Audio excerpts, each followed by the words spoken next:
And friends, स्वागत है आप सभी का अपना यूट्यूब चैनल संतोष मैथमेटिक्स सेंटर पहाड़पुर। मेरे प्यारे मित्रों, हम लोग बिहार सरकार के बीटीबीसी पुस्तक क्लास 10th का हिंदी हिंदी का आज हम लोग पार्ट 3, ध्यान रखिएगा, ये पार्ट 2 का अध्ययन करने जा रहे हैं। और इसमें कुछ जो बच गया था उसे आज मैं पूरा कर दे रहा हूं, ताकि ये लेसन पूरा, जो लेसन नंबर 6 है, ये लेसन नंबर 6 है, छठा लेसन है हिंदी का। ये हिंदी का लेसन नंबर, ये हिंदी का लेसन नंबर 6 है ना, जो है बहादुर। ध्यान रखिएगा, बहादुर, जिसके लेखक थे कौन? अमरकांत। यहाँ तक हम लोगों ने देख चुका है। इसको कुछ पैराग्राफ हम लोग पढ़े थे कि अमरकांत जी का जन्म जुलाई 1925 ईस्वी को हुआ था और ये नागरा बलिया उत्तर प्रदेश अर्थात यूपी में हुआ था। और इन्होंने अपना इंटरमीडिएट की पढ़ाई करने के दरमियान ही एक आंदोलन होता है जो 1942 का स्वाधीनता आंदोलन होता है, और इस आंदोलन में ये क्या हो जाते हैं? शामिल हो जाते हैं। कौन शामिल हो जाते हैं? अमरकांत जी शामिल हो जाते हैं, और जिसके वजह से इनका पढ़ाई, इंटरमीडिएट का पढ़ाई कुछ दिन के लिए बाधित होता है, और पुनः इंटरमीडिएट का पूरा पढ़ाई जो होता है वो 1946 में 1946 ईस्वी में ये अपना पूरा पढ़ाई जो है से क्या करते हैं? पूरा करने का प्रयास करते हैं। आइए अब हम लोग जो जहाँ से पैराग्राफ बचा हुआ था इसको, और पहला पार्ट 1 वीडियो आप लोग देख चुके हैं। अगर देख चुके हैं तो अच्छी बात है, अगर नहीं देखे हैं तो आप सभी देखने का प्रयास करेंगे ताकि आपको पूरा लेसन समझ में आए। उसके बाद हम जो ऐसे कि जिस तरीके से मैं क्लास में पढ़ाता था, क्लास में पढ़ाने के बाद आपको पूरा लास्ट में जितना भी क्वेश्चन आंसर होता था, जिसको मैं लिखवाने का प्रयास करता था और आप सभी लिखते थे, तो उसी तरीके से हम लोग फिर से लिखने का प्रयास करेंगे और मैं लिखाने का प्रयास करूंगा, और आप सभी पूरी गहनता से लेसन को पढ़िएगा। बिहार सरकार का जो बीटीबीसी पुस्तक है, अब ये लेसन नंबर 6 स्टार्ट इसलिए किया हूँ, उसके बाद 1 2 3 4 5 भी बचा हुआ है, वो सब पढ़ाएंगे। और यहाँ इसलिए मैं चला आया कि कुछ क्लास में मैं लेसन नंबर 1 2 3 अपने क्लास में पढ़ा चुका था, जिसके वजह से बच्चे लोग को लगा कि नहीं लेसन नंबर 6 पढ़ाइए, तो इसलिए हम अभी वर्तमान में लेसन नंबर 6 पढ़ा रहे हैं। उसके बाद में हम लोग लेसन नंबर 1 2 3 4 एंड 5 ये तमाम लेसन को पढ़ा करके पूरा करेंगे। उसके बाद में आगे लेसन इस तरीके से पद भाग में, देखिए गद्य और पद ये 2 भाग है, तो हम लोग जो कहानी है वो लेसन 12 तक के है। उसके बाद में कविता है, उसमें भी 12 लेसन लगभग है, तो उसको हम लोग बाद में देखेंगे, ठीक है। आइए आज हम लोग बहादुर लेसन का चर्चा करते हैं, जिसमें बहादुर का आधा कहानी हम लोग पढ़ चुके हैं, है ना। निर्मला रहती है, लेखक की पत्नी रहती है निर्मला, और उसके पति का नाम अमरकांत है, और निर्मला का एक बेटा है जिसका नाम किशोर है। ध्यान रखिएगा, निर्मला का एक बेटा है जिसका नाम क्या है? किशोर है। किशोर बड़ा ही शान शौकत में रहने वाला लड़का था, है ना। और उसके घर में एक लड़का आया था नौकर, जिसका नाम क्या था? बहादुर। ध्यान रखिएगा, बहादुर। इसका पूरा नाम बहादुर का था दिल बहादुर। ध्यान रखिएगा, बहादुर का पूरा नाम क्या था? दिल बहादुर, ठीक है ना। और दिल बहादुर में से दिल शब्द को उड़ाने वाला कौन था?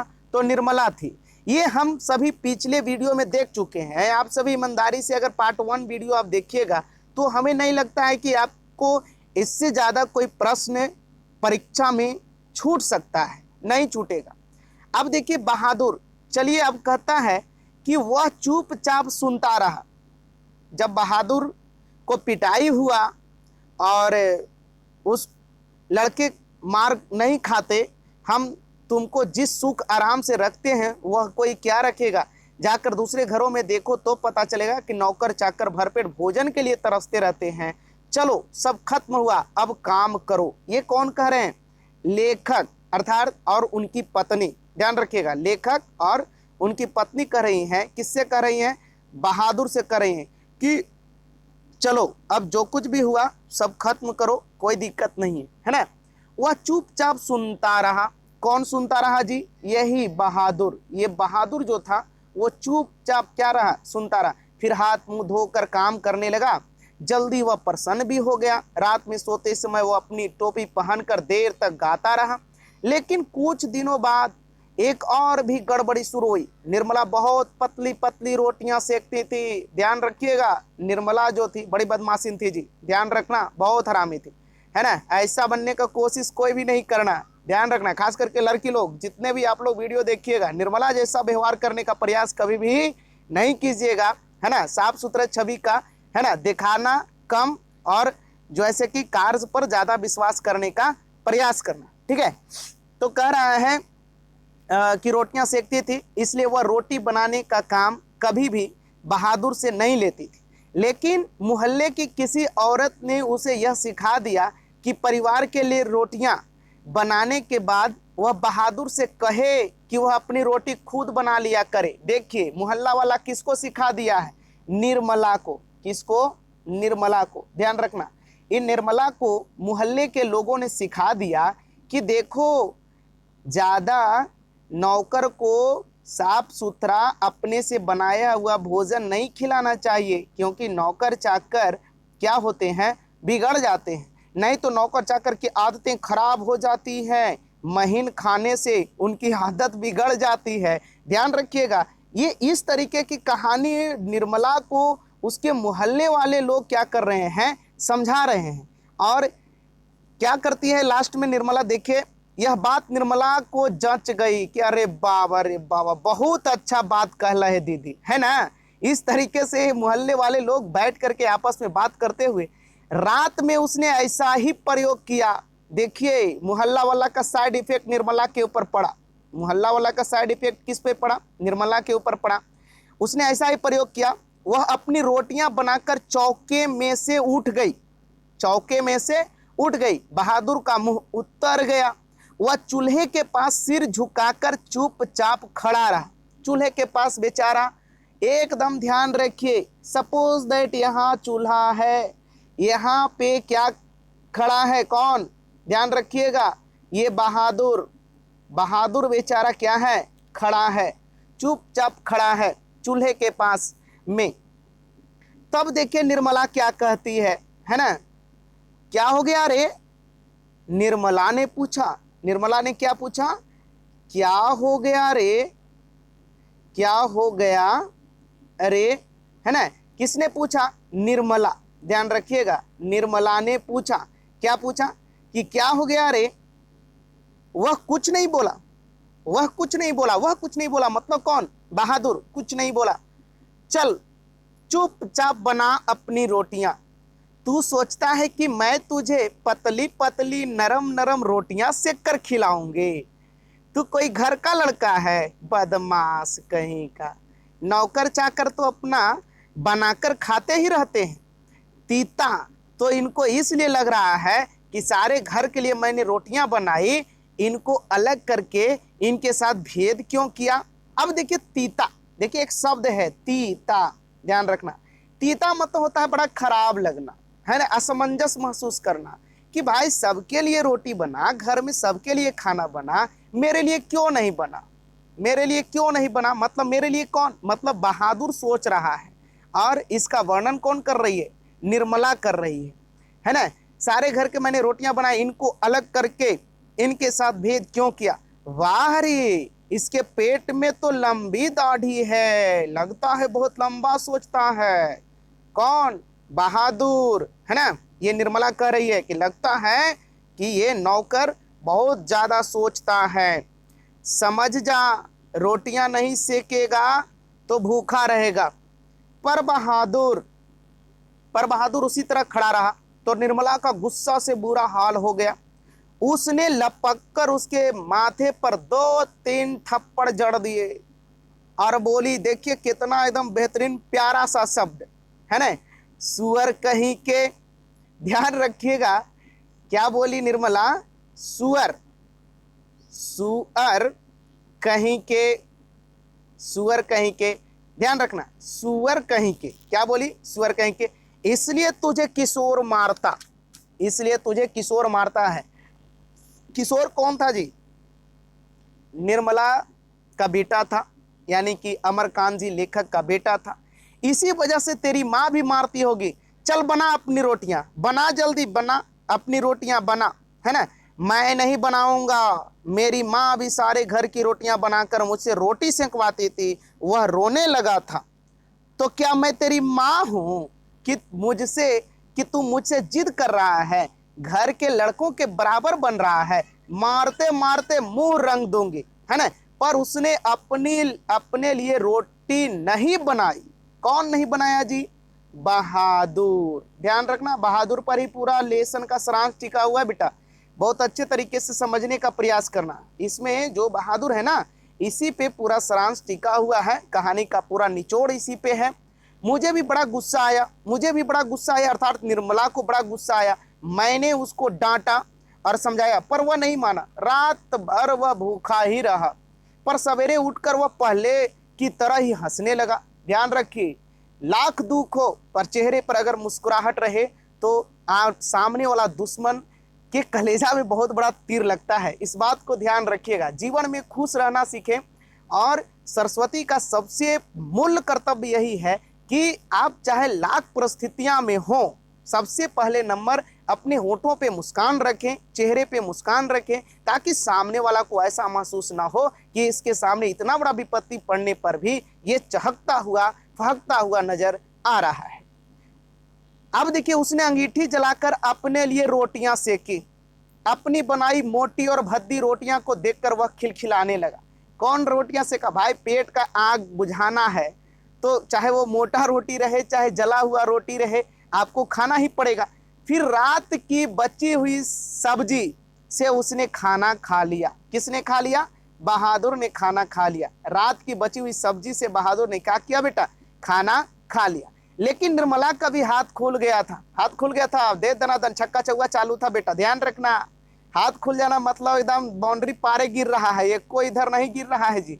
जितना चल रहा है सब बाउंड्री पार, छक्का चौका पंजा सब चल रहा था। किसका? निर्मला के। वह उससे कुछ चिढ़ भी गई थी। अब बहादुर से कोई भी गलती होती तो उस पर हाथ चला देती।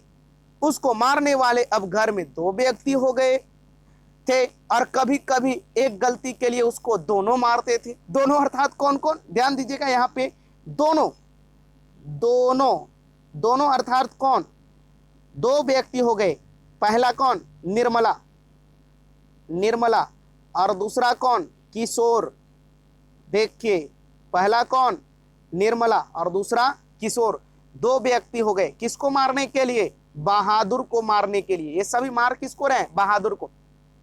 बरसात बीत गई थी, आकाश दर्पण की तरह स्वच्छ दिखलाई देता। मैंने बहादुर की माँ के पास चिट्ठी लिखी थी कि उसका लड़का मेरे पास मजे में है, और मैं उसकी तनख्वाह के पैसे, तनख्वाह मतलब महीना, है ना, जो महीना में, जैसे मान लिया जाए कोई बच्चा होटल में रहता है या कहीं भी कोई व्यक्ति कार्य करता है, काम करता है, तो उसके बदले में एक महीना का जो उसका पैसा होता है उसे तनख्वाह कहते हैं। शुद्ध हिंदी है, महीना मंथली फी भी कह सकते हैं, कोई दिक्कत नहीं है, आप समझने का प्रयास करेंगे। उसके पास भेज दिया करूंगा। लेकिन कई महीनों के बाद भी उधर से कोई जवाब नहीं आया था। मैंने बहादुर से कह दिया था कि उसका पैसा यहाँ जमा रहेगा, वह जब वह घर जाएगा तो लेता जाएगा। पर अब बहादुर से भूल गलतियां अधिक होने लगी थी। शायद इसका कारण मारपीट और गाली गलौज हो।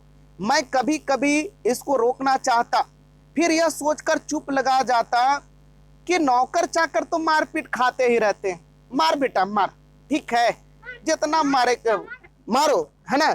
जो ऐसे कि बार बार ये गलतियां करते जाता। कौन? निर्मला।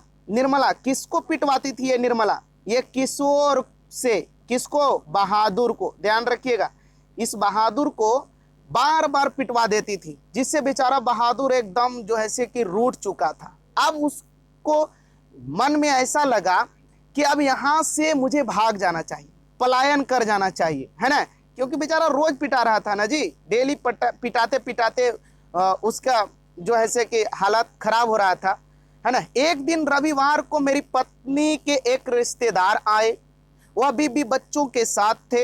बीबी बच्चा मतलब पूरा सेट भी हले बेटा, ध्यान रखिए, पूरा सेट एकदम कंबाइंड, बाल बच्चा सहित, है ना। वह अपने किसी खास संबंधी के यहाँ आए थे, तो यहाँ भी भेंट मुलाकात करने के लिए चले आए थे। घर में बड़ी चहल पहल मच गई। मैं बाजार से रोहू मछली और देहरादूनी चावल ले आया। मैं बाजार से देहरादूनी मछली, मछली कहाँ से आया था? देहरादून से, ध्यान रखिएगा। और उस मछली का नाम देहरादूनी मछली, और कौन मछली था? रोहू मछली था, ठीक है ना। सॉरी, बाजार से रोहू मछली और देहरादूनी चावल, देहरादूनी चावल। नाश्ता पानी के बाद बातों की जलेबी छनने लगी, पर इसी समय एक घटना हो गई। अचानक उस रिश्तेदार की पत्नी नीचे फर्श पर झुककर देखने लगी। फिर उन्होंने चरपाई के अंदर झांक कर देखा। अंत में कमरे के अंदर गई और फर्श, फर्श मतलब जमीन, सतह, फर्श मतलब क्या? देखिए जमीन, फर्श मतलब जमीन, सतह, सतह को देखने लगी। कौन देखने लगी? जो उनके यहाँ रिश्तेदार आया था। किसके यहाँ रिश्तेदार आया था? निर्मला के यहाँ, अर्थात अमरकांत जी के यहाँ रिश्तेदार आए थे जो कर। अब देखिए, अंत में कमरे के अंदर गई और फर्श पर पड़े हुए कागजों को उठाकर जांच पड़ताल करने लगी। क्या बात है? मैंने पूछा। रिश्तेदार की पत्नी जबरदस्ती मुस्कुराकर मजबूरी में सिर हिलाते हुए बोली, क्या बताएं, 11 रुपये साड़ी के खूंट से निकालकर यही चरपाई पर रखे, पर वे मिल नहीं रहे हैं, है ना। आपको ठीक याद है ना? कौन बोल रहा है? लेखक बोल रहा है। ध्यान रखना बेटा, यहाँ पे जो लेखक है वो बोल रहा है कि आपको अच्छे से याद है ना, याद है ना कि आप पैसा यहीं रखे थे। अब देखिए, यहाँ पे बहुत ही अच्छे तरीके से यहाँ पे समझने की जरूरत है। हाँ हाँ, खूब अच्छी तरह याद है। कौन? रिश्तेदार जो उसके यहाँ आया था वो बोल रहा है, हाँ हाँ मुझे अच्छी तरह से याद है कि मेरे साड़ी के एक पल्ले में ना 11 रुपये थे। ये रुपये मैंने खूंट में बांध कर रखे थे रिक्शे वाले को देने के लिए। खूंट खोला ही था, फिर वे रुपये चरपाई पर रख दिए थे कि 4 रुपये की मिठाई मंगा लूंगी और कुछ बच्चों के हाथ पर रख दूंगी। रास्ते में कोई ढंग का दुकान नहीं मिली थी, रास्ते में कोई ढंग का दुकान नहीं मिली थी, नहीं तो उधर से ही लाती। किसी के यहाँ खाली हाथ जाने में अच्छा भी नहीं लगता। ध्यान रखिएगा, जो रिश्तेदार लोग होते हैं जलेबी छानने वाले, है ना, जो मस्ती में खाली सिर्फ जलेबी छानेगा, बात का जलेबी, एक्चुअली में क्या होता है ना, उस रिश्तेदार के यहाँ पैसा था ही नहीं, है ना। ये तो बहाना लगा रही थी, और ये बहाना किसके ऊपर लगा रही थी? बहादुर के ऊपर लगा रही थी। ये लोग बड़ा सियाना था, है ना। अब कह रास्ते में कोई ढंग का दुकान, देखिए कितना बड़ा बहाना लगा रही, रास्ते में कोई ढंग का दुकान ना मिल लो दीदी। अरे बाप रे बाप, ने तो एकदम मलगोवा लेके आती हूँ, हलेदम अथी वाला, कहाँ वाला, वो सिलाव वाला खाजा लेके आती हूँ, रास्ता में मिल जाता तो, है ना। करे किसी के यहाँ खाली हाथ जाने में अच्छा भी नहीं लगता। बताइए, अब तो मैं कहीं की ना रही। फिर मेरी ओर झुककर धीमे स्वर में कहा था, जरा उससे पूछिए ना, उससे पूछिए ना, मतलब बहादुर से पूछिए ना। वह इधर आया था, कुछ देर तक यहाँ खड़ा रहा, फिर तेजी से बाहर चला गया था। अरे नहीं, वह ऐसा नहीं कर सकता है, ध्यान रखिए, वह ऐसा नहीं कर सकता है। मैंने कहा, you do not know this people are expert in this art. ये सब इसमें माहिर नहीं होते हैं। रिश्तेदार ने कहा, है ना, आप नहीं समझते हैं, यही लोग ना नौकर चाकर लोग जो होते हैं, you do not know this people are expert in this art. ये लोग जो होते हैं ना, ये सब में बहुत एक्सपर्ट होते हैं, चोरी वगैरह करने में। कौन बोला? रिश्तेदार बोला। किससे बोला? निर्मला से बोला, अर्थात निर्मला और उनके पति अमरकांत जी से बोला। मैंने बहादुर की ओर तिरछी दृष्टि से देखा। वह सिर झुकाकर आटा गूंथ रहा था। उसके चेहरे पर संतुष्टि एवं प्रफुल्लता थी। उसने ऐसा काम तो कभी नहीं किया, बल्कि जब कभी उसने दो चार आने इधर उधर पड़े देखे तो उठाकर निर्मला के हाथ में दे दिए थे। पर किसी के दिल की बात कोई कैसे जान सकता है। ना मालूम अचानक मुझे क्या हो गया और मैं गुस्से में आ गया। बहादुर, मैंने कड़े स्वर में कहा। ध्यान रखिएगा, लेखक कह रहा है बहादुर, बेटा बहादुर। जी बाबूजी। ये कौन बोला? बहादुर बोला। इधर आओ। वह आकर खड़ा हो गया। तुमने यहां से रुपये उठाए थे? जी नहीं बाबूजी, मैंने रुपये नहीं उठाए थे, उसने निर्भय उत्तर दिया। निर्भय मतलब बिना डरे हुए। निर्भय का मतलब होता है, ध्यान रखना बेटा, ये निर्भय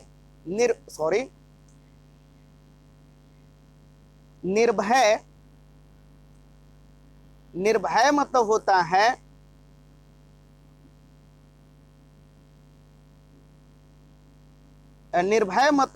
है नीडर। निर्भय मतलब क्या होता है? नीडर, अर्थात बिना डरे हुए। उत्तर दिया, ठीक बताओ, मैं बुरा नहीं मानूंगा। नहीं बाबूजी, मैं लेता तो बता देता, ठीक से बताने की जरूरत ही नहीं है। अगर मैं पैसा लेता तो मैं बता देता कि आपका पैसा मैं लिया हूं। एक्चुअली मैं पैसा नहीं लिया हूं। तुम यहां खड़े नहीं थे? रिश्तेदार की पत्नी ने कहा। देखिए, बड़ा कड़े स्वर में कहा, तुम यहां खड़े नहीं थे? रिश्तेदार की पत्नी ने कहा। फिर तेजी से बाहर चले गए। देखो भैया, सच सच बता दो, मिठाई खरीदने और बच्चों को देने के लिए रुपये रखे थे। ध्यान रखिए, ये जो रुपये रखे थे वो क्या करने के लिए रखे थे जी? मिठाई खरीदने के लिए। ध्यान रखिएगा, मिठाई खरीदने के लिए रखे थे। मैं तो बुरी फंसी। अब वापस जाने के लिए रिक्शे के भी पैसे नहीं। मैं तो बाहर नमक लेने गया था। कौन बोला मैं तो बाहर नमक लेने गया था? ये बहादुर बोल रहा है। ध्यान रखिए, बहादुर बोल रहा है, मैं तो बाहर क्या लाने के लिए गया था? नमक लेने गया था। सच सच बता बहादुर, अगर नहीं बताएगा तो बहुत पीटूंगा और पुलिस के सुपुर्द कर दूंगा। सुपुर्द मतलब पुलिस के हवाले कर दूंगा। सुपुर्द मतलब क्या होता है? ध्यान रखिएगा, यहाँ पे एक शब्द है सुपुर्द। सुपुर्द मतलब हवाले। हवाले अर्थात उसके अंडर में, मतलब पुलिस के अंडर में मैं कर दूंगा। मैं चिल्ला पड़ा अर्थात कौन? बहादुर। बेचारा नौकर था ना जी। अब कोई बच्चा है ना, बच्चा को कोई अगर कहे कि चलो तुमको पुलिस से पकड़ा देंगे, तो बच्चा क्या होता है? चिल्लाने लगता है कि नहीं लगता है? आपके घर का बच्चा हो, चाहे मेरे घर का बच्चा हो या किसी और के घर का बच्चा हो, बच्चा तो बच्चा ही होता है ना। ज्यादा बच्चा तो बड़ा तो था नहीं, 12-13 वर्ष का बच्चा था, है ना। अब उसको अगर पुलिस से डरवाइएगा तो कहीं ना कहीं उसको तो डर लगेगा ही। मैंने नहीं लिया बाबूजी। बहादुर का मुंह काला पड़ गया था। बार बार कहते बार बार लोग प्रश्न करते थे कि बता बेटा, पैसा किसने लिया, तुम कहां से लिया, कितना पैसा लिया, तुम बता दो, मैं तुम्हें कुछ नहीं करूंगा, है ना। पता नहीं मुझे क्या हो गया, मैंने सहसा उछलकर उसके गाल पर, ध्यान रखिएगा, उसके गाल पर एक तमाचा जड़ दिया। मैं आशा कर रहा था कि ऐसा करने से वह बता देगा। मतलब सोचा कि मारपीट करने से वो क्या कर देगा? बता देगा। तमाचा खाकर वह गिरते गिरते बचा। उसकी आंखों से आंसू गिरने लगे। मैंने नहीं लिया। ध्यान रखिए, वो भी ठान लिया था बेटा, बहादुर भी, चूंकि वो गलती में नहीं था जी, वो पैसा लिया ही नहीं था, तो निश्चित तौर पे वो कहीं ना कहीं वो डरने वाला था ही नहीं, है ना। इसी समय रिश्तेदार साहब ने एक अजीब हरकत की। अच्छा छोड़िए, इसको पुलिस के पास ले जाता हूं। चलिए, ये मारपीट से नहीं बताता है तो इसको कहां ले चलिए? पुलिस के पास लेकर चलिए। किसके पास लेकर चलिए? इसको मैं पुलिस के पास लेकर के जाता हूं। ध्यान रखिएगा, पुलिस के पास लेकर जाता हूं। कौन बोला? रिश्तेदार बोले। ध्यान रखिए, कौन? रिश्तेदार लोग बोले कि कहां लेकर चलते हैं? पुलिस के पास लेकर चलते हैं। अब देखिए, इतना कहकर उन्होंने बहादुर का हाथ पकड़ लिया और उसको दरवाजे की ओर घसीट कर ले गए। पर दरवाजे के पास उससे धीरे से बोले, देखो तुम मुझे बता दो बेटा, मैं कुछ नहीं करूंगा, बल्कि तुमको इनाम में 2 रुपये दे दूंगा। वाह वाह, देखिए कितना अच्छा बात बोल रहा है। कौन? रिश्तेदार। किसका रिश्तेदार? निर्मला का रिश्तेदार, अर्थात अमरकांत जी का रिश्तेदार, लेखक का रिश्तेदार बोल रहा है कि देख बेटा, तुम मुझे सिर्फ सीधा सीधा ये बता दे कि रुपये तुमने लिया है कि नहीं लिया है, मुझे तुम चुपके से बता दो, है ना। पर बहादुर ने इनकार कर दिया। इसके बाद रिश्तेदार साहब 2-3 बार उसको दरवाजे की ओर खींच कर ले गए, जैसे पुलिस को देने ही जा रहे हैं। लेकिन आगे बढ़कर वह रुक जाते, मतलब जाते कहता, जैसे बच्चे लोग कहते चलो चलो पकड़ा देंगे, है ना, बार बार उसको ले जाता, चलो चलो आज पुलिस से पकड़ा देंगे, बताओ सही सही बताओ कहाँ आज गया था, कहाँ पे खेल रहा था, क्या कर रहा था, क्या नहीं कर रहा था, है ना, पढ़ाई कर रहा था कि नहीं कर रहा था, अगर नहीं कर रहा था चलो आज पुलिस से पकड़ा देंगे। हम इस तरीके से हम लोग बच्चे को डराते हैं, और बच्चा क्या करता है, वो सच्चाई बताने का प्रयास करता है। लेकिन एक्चुअली में वो बच्चा उस कार्य को करे तभी वो सच्चाई बता सकता है। ऐसे भी आप जानते हैं ना, बच्चा को भगवान के रूप में माना जाता है, क्योंकि वो गलती कर ही नहीं सकता है, वो गलत बोल नहीं सकता है, वो झूठ बोल नहीं सकता है। इसलिए बच्चों को सही संस्कार देना चाहिए ताकि वो भविष्य में किसी भी प्रकार का गलती ना कर सके। लेकिन आगे बढ़कर वह रुक जाते और उससे धीमे धीमे शब्दों में पूछताछ करने लगते। अंत में हारकर उन्होंने उसको छोड़ दिया और वापस आकर चरपाई पर बैठते हुए हंसकर बोले, जाने दीजिए, ये सब बड़े घाघ होते हैं। घाघ, घाघ मतलब क्या होता है, ध्यान रखिए, घाघ, यहाँ एक शब्द है घाघ। क्या है, घाघ। घाघ मतलब होता है कि एकदम सब निगल जाएगा, ठीक है, अब इसके सामने कुछ भी बचेगा नहीं। ये सब बड़ा खाने पीने वाला होता है, चोर लंपट होता है ना, इसके सामने कुछ भी बचता नहीं है। बासी रोटी भी रख दो तो ये चुरा लेगा और खा जाएगा, और कहेगा कि हम नहीं खाए हैं। ये नौकर चाकर का यही दशा होता है। किसी झाड़ी वाड़ी में छिपा आया होगा या जमीन में गाड़ आया होगा। मैं तो इन सबों को खूब जानता हूं, भालू बंदर से कम थोड़े होते हैं ये। चलिए, इतना नुकसान लिखा था। कौन बोला, रिश्तेदार। कौन बोला, रिश्तेदार। किसका रिश्तेदार, निर्मला। निर्मला का रिश्तेदार लोग बोला, चलो इतना लिखा था दीदी, कोई दिक्कत नहीं है ना, इतना जो है से कि घटा होना लिखा हुआ था। इसके बाद निर्मला ने भी उसको डराया धमकाया और 2-4 तमाचे जड़ दिए। ला दनादन छक्का चौवा, है ना, 2-4 तमाचे जड़ दिए, पर वह नहीं करता रहा। मतलब इतना पिटाने के बाद भी बहादुर नहीं करता रहा। इस घटना के बाद बहादुर काफी डांट मार खाने लगा। घर के सभी लोग उसको कुत्ते की तरह दुरदुराया करते। किशोर तो जैसे उसकी जान के पीछे पड़ गया था। वह उदास रहने लगा और काम में लापरवाही करने लगा। एक दिन मैं दफ्तर से विलंब से आया, दफ्तर अर्थात ऑफिस से विलंब से आया। मैंने, मतलब लेखक, निर्मला आंगन में चुपचाप सिर पर हाथ रख कर बैठी थी। अन्य लड़कों का पता नहीं था, केवल लड़की अपनी माँ के पास खड़ी थी। अंगीठी अभी नहीं जली थी। आंगन गंदा पड़ा था, बर्तन बिना मले हुए रखे थे। सारा घर जैसे काट रहा था मतलब खौरा लुटना। सुना है जी, देहाती कहावत है, घर में खौरा लुटना मतलब एकदम जैसे ऐसा कि जैसे मान लिया जाए घर का जो काम करने वाले लोग होते हैं, अगर वो बीमार पड़ जाए तो क्या होता है, घर में जो है से कि सही तरीके से बर्तन वगैरह नहीं मला पाता है, मसा नहीं पाता है, मंजा नहीं पाता है, घर में झाड़ू वगैरह नहीं पड़ पाता है, तो ऐसे होता है। या किसी की माँ अगर नानी घर चली जाए तो भी इसमें भी बड़ा प्रॉब्लम होता था। हम लोग को साथ में भी प्रॉब्लम क्रिएट होता था इस तरीके से, है ना। जब कोई घर के जो काम करने वाले लोग होते हैं वो अगर चले जाए तो इस तरीके से प्रॉब्लम होता है ना जी, हाँ, है ना। क्या बात है, मैंने पूछा। किससे पूछा, निर्मला से पूछा। किसने पूछा, लेखक ने पूछा। निर्मला से लेखक, ध्यान रखिएगा, लेखक ने पूछा। क्या पूछा, क्या बात है, बहादुर भाग गया।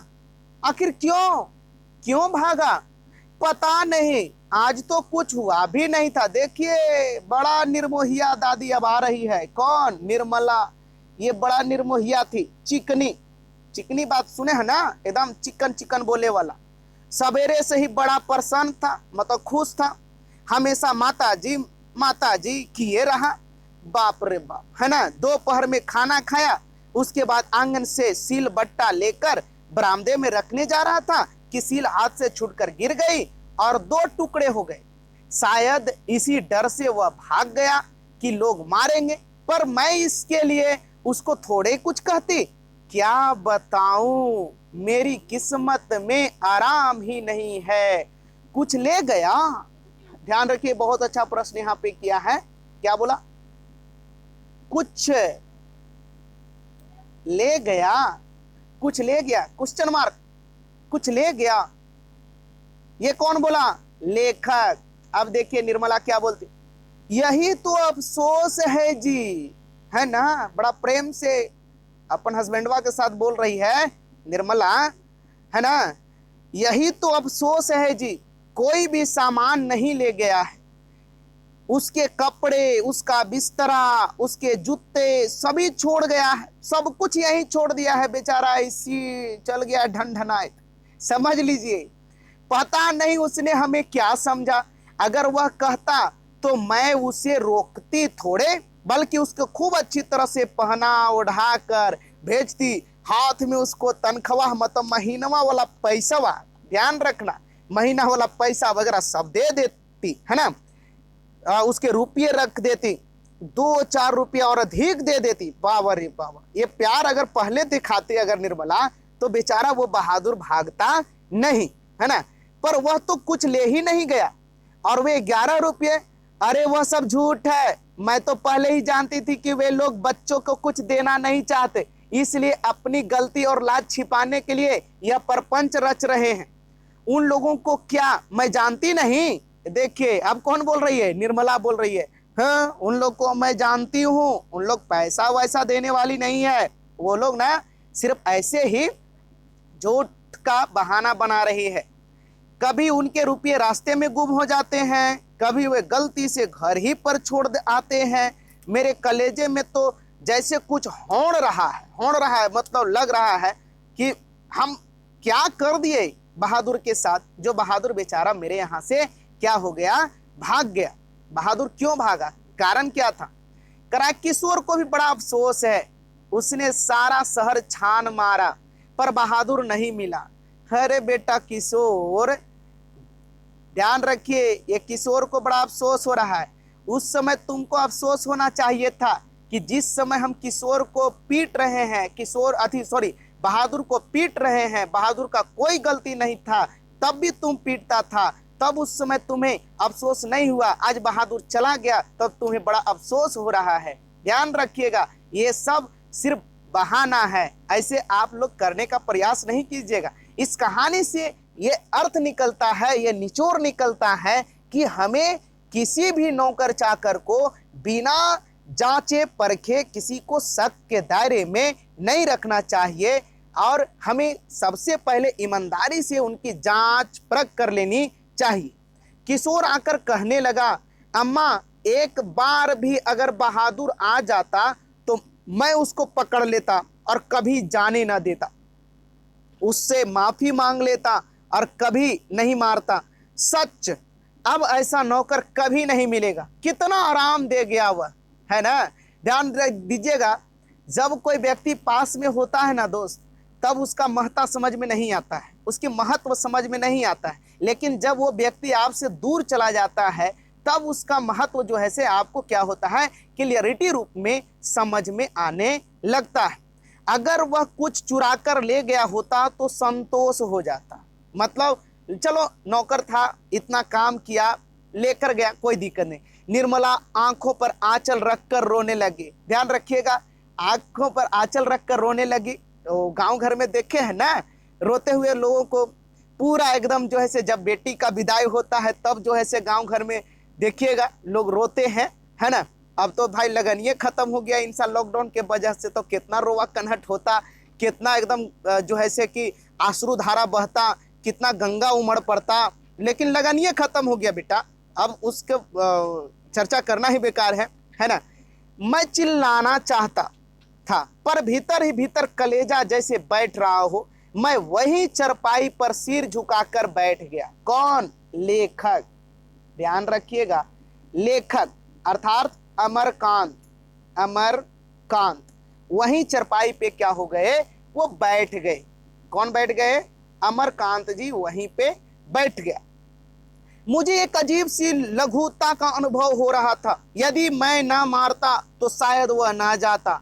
मैंने आंगन में नजर दौड़ाई एक और स्टूल पर उसका बिस्तरा रखा था, अलगनी पर उसके कुछ कपड़े टंगे थे, स्टूल के नीचे वह भूरा जूता था जो मेरे साले साहब के लड़के का था। मैं उठकर अलगनी के पास गया और उसके नेकर की जेब में हाथ डालकर उसके सामान निकालने लगा। वही गोलियां, पुराने ताश की गड्डी, खूबसूरत पत्थर, ब्लेड, कागज की नावें। आइए इस लेसन का तीसरे रेवाखंडे समाप्त करते हैं। और ये लेसन नंबर 6 पूरा कंप्लीट है। बहुत ही वीवीआई लेसन है ना। अब इसमें आप लोग सभी को एक बार फिर से मैं थोड़ा सा मेमोराइज कर दूं। इसमें देखिए आज बहुत ही अच्छे तरीके से मैं पढ़ाने का प्रयास किया। बहादुर लेसन को पढ़ाया। बहादुर लेसन के लेखक हैं अमरकांत, है ना। और अमरकांत जी के यहाँ पे इनके पत्नी का रोल निभाने वाला कौन है? निर्मला है ना। और उसका एक बेटा है जिसका नाम किशोर है। अमरकांत जी का जन्म जुलाई 1925 ईस्वी में हुआ। 1942 में वे स्वाधीनता संग्राम में शामिल हो गए, जिससे उनके इंटरमीडिएट की पढ़ाई छूट गई। 1946 में वो पुनः इंटरमीडिएट किए, है ना। फिर उसके बाद में 1947 ईस्वी में उन्होंने इलाहाबाद विश्वविद्यालय से बीए किया और 1948 ईस्वी में आगरा के दैनिक पत्र के वो क्या बन गए? संपादक बन गए, जिससे वो अपना जीवन यापन करने लगे। मेरे प्यारे मित्रों, आप सभी से मेरा आग्रह है कि आप सभी को विस्तार तरीके से लेसन वाइज लेसन करके या फिर लाइन वाइज लाइन करके आप जो है से कहानी को पढ़ने का प्रयास करेंगे, ताकि आपको किसी भी प्रकार का प्रॉब्लम क्रिएट ना हो। लॉकडाउन है, कोई दिक्कत नहीं है, आप अपने घर में हैं, अस्थायी रूप से रहें, जहां भी रहें मन लगा के पढ़ें। आप लोगों के लिए मैथमेटिक्स का भी वीडियो आज शाम से प्रयास करूंगा कि बना करके आपके सामने मैं भेजूं, है ना। उसके बाद में फिजिक्स और केमिस्ट्री का भी वीडियो, है ना। मेरे पास यहाँ पे बोर्ड का व्यवस्था नहीं है, इसलिए मैं आप लोगों के सामने फेस टू फेस नहीं आ रहा हूँ, अन्यथा मैं आपके सामने में फेस टू फेस आता, है ना। चलिए लेता हूँ ब्रेक। आज इतना ही। आप सभी को मेरा अपना यूट्यूब चैनल संतोष मैथमेटिक्स सेंटर पहाड़पुर को सब्सक्राइब करेंगे, बेल आइकन बटन को भी प्रेस कर देंगे और ज़्यादा से ज़्यादा अपने दोस्तों के पास से भेजने का प्रयास करेंगे, शेयर करेंगे। और अगर कोई प्रॉब्लम हो तो मेरा अपना पर्सनल व्हाट्सएप नंबर 8294375747 अर्थात 8294375747 पे आप कॉल कर सकते हैं, व्हाट्सएप कर सकते हैं। अगर किसी भी फाइल का पीडीएफ वगैरह अगर चाहिए तो आप सभी हमें कॉल करें, निश्चित तौर पे आपको प्रोवाइड कराया जाएगा। जय हिंद, भारत माता की जय, वंदे मातरम। बहुत बहुत धन्यवाद।